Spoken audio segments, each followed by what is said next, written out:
Hi everyone, we are going to see about gene therapy. Coming to the introduction of gene therapy, it is the addition of a functional gene in order to correct an inherited defect in an affected individual. Generally, the genetic defect is occurred by means of mutation of a gene. By mutation, what happens? It will alter the activity of the enzyme. For example, A is a substrate and B is the end product, C is the enzyme which is involved in the conversion of A to B. In this case, if the mutation is occurred for that C enzyme, in the first step is if we are going to consider the activity of the enzyme C is more, so that it converts all the substrate A into B. If the substrate is an important constituent, what happens? The deficiency of that substrate will lead to diseases. In the second case, if the enzyme activity is very low, here what happens? The conversion of substrate A into B is also very low. If it is a detoxification process, here what we have to do is the conversion of A should be more. All the toxic substance should be converted into non-toxic. If the enzyme activity is very less, the conversion of toxic to non-toxic is very less, and thereby accumulation of the toxic substance happen in the body itself and leads to diseases.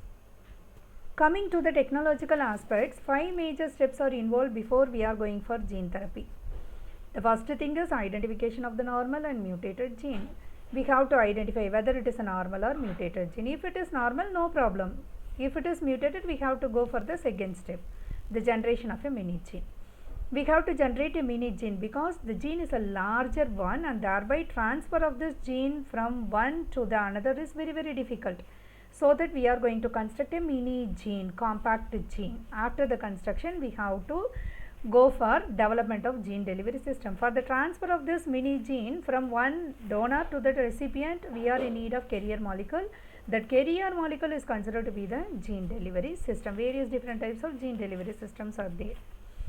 And the fourth step is regulation of expression of the introduced gene. Each and every gene is regulated at a particular stream alone. We have to see that thing also. And coming to the fifth step is preclinical trials. Before going for the human trials, what happened? We have to do so many animal trials. Various different types of preclinical trials are there. We have to do that one. And finally, after success of these things, we have to go for human gene therapy. Coming to the types of gene therapy, 2 forms of gene therapy are there. One is somatic cell gene therapy and the other thing is the germline gene therapy. Somatic cell is body cell, germline is sperm, egg, zygote and all. This somatic cell gene therapy, we are going to use only the body cells. Here we are having 2 different types. One is ex vivo and the other thing is in vivo. X which represents the outside.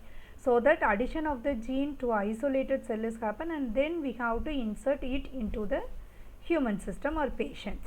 The second type is in vivo, inside. So direct delivery of the corrected gene to the tissue itself.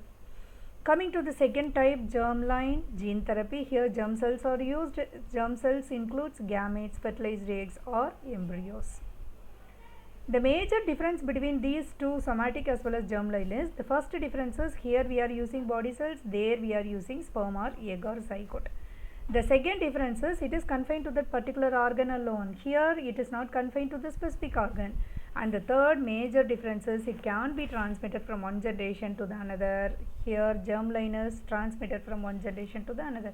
If you are treating the father for a particular disease, it is transmitted from that generation to the sons also. This is the major difference between the somatic cell gene therapy as well as germline gene therapy. Thank you.